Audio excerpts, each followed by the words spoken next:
At 8 o'clock, we had San Jose State, who went 7-5 last year, traveling number 6 USC, who was 11-3. USC favored by 30.5 points on the Pac-12 network. We're going to get into USC, but let's do it with the stats real quick.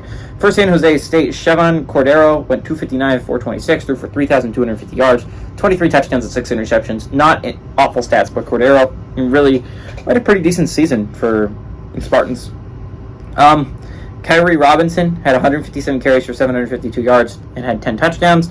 And Elijah Cooks had 69 catches for 1,076 yards and 10 touchdowns. It's a 1,000-yard receiver. It's good for the Spartans. Caleb Williams, obviously, was phenomenal last year. He threw 500 passes, which is an insane amount of passes, but he completed 333 of them, threw for 4,537 yards, and an insane 42 touchdowns to 5 interceptions. Almost matched Patrick Mahomes' 50-touchdown season, but instead of doing it in 16 games, he almost did it in 14, which is insane, right? Travis Dye on the ground had 145 carries for 884 yards and 9 touchdowns. You're not going to have him next year. Just going to point that out. And then, obviously, you lost Jordan Addison, an insane player at Pitt, an insane player for you, had 59 catches for 875 yards and 8 touchdowns. I'm not super worried about USC on offense. USC is, again, 5-0 against San Jose State all time, and none of these games have been one possession. USC is a team that you got to think can compete for at least a playoff spot this year, right? You're looking at the Pac-12. It is really good. It's going to be a tough Pac-12 to win this year. Utah looks tough. Oregon looks tough. Washington looks tough.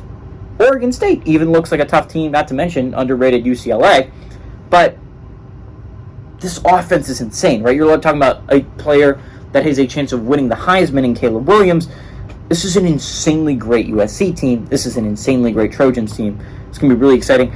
San Jose State, probably not going to win this one, but you got to think they have a chance to keep it close, right? San Jose State's not a bad football team by any stretch of the imagination.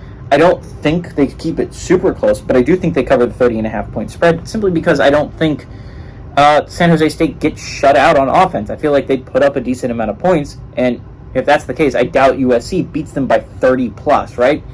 Give me USC to win, and win convincingly, but give me San Jose State for a backdoor cover.